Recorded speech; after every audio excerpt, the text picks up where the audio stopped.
Le dilemme du jour, tu as tamponné des sentiments pour faire une carte, mais il faut les détourer. Soit tu te dis que tu détours au ciseau et c'est là que tu te rends compte en fait que j'aime pas détourer. Ou alors tu cherches dans tes die celui qui va correspondre à ton tampon et ça peut prendre un certain temps. Mais t'inquiète pas, aujourd'hui j'ai pensé à toi. On va faire tout ça avec la Scan & Cut.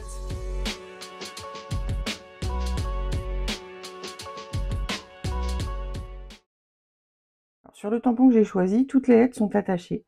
En revanche, les deux mots sont séparés. Alors ça va être reconnu comme deux éléments séparés au moment de scanner pour créer le contour de découpe.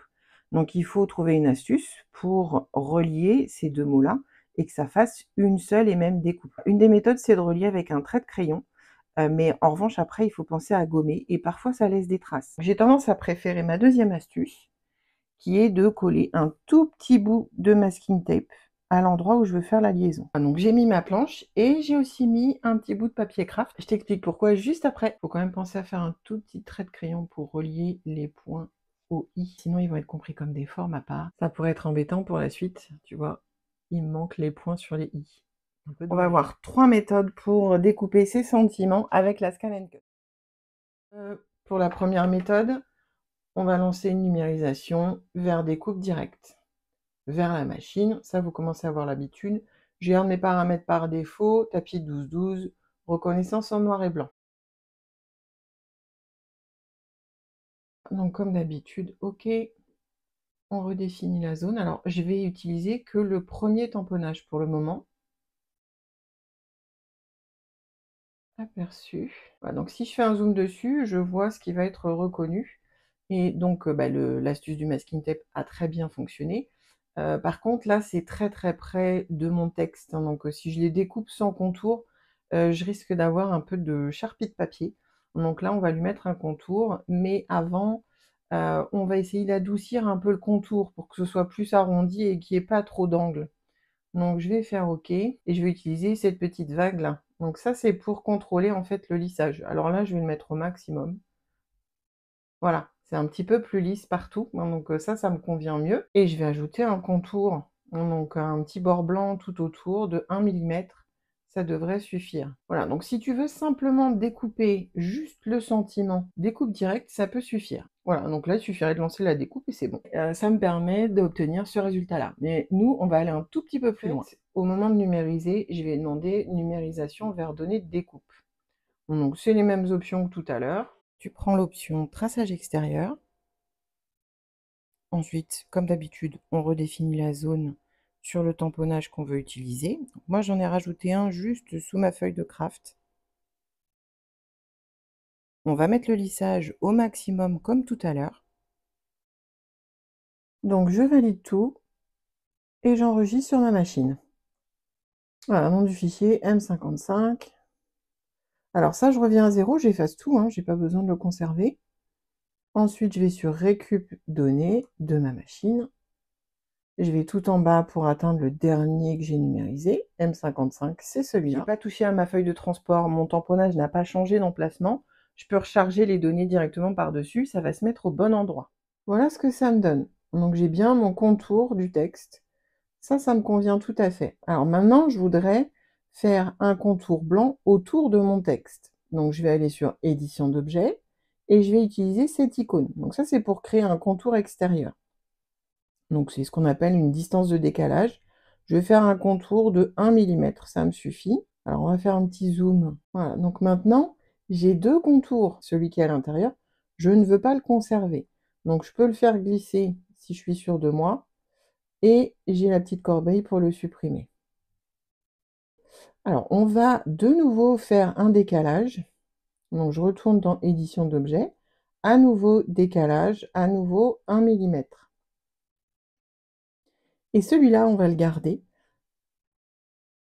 C'est ce qui va aller sur le petit morceau de papier craft. Alors là, c'est particulier parce que je ne peux pas faire le zoom et déplacer en même temps. Je ne sais pas si vous voyez, mais quand j'utilise les petites flèches, on voit qu'on sélectionne un à l'intérieur, un à l'extérieur.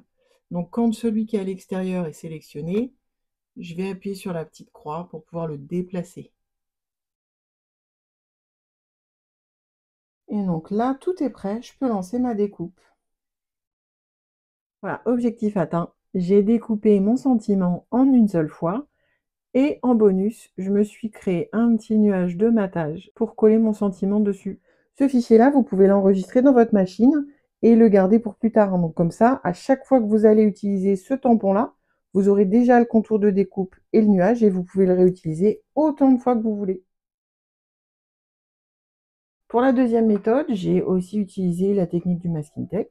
J'ai également relié les points des i pour être sûr que je vais avoir une seule forme de découpe. Alors cette fois, on va en numérisation découpe directe.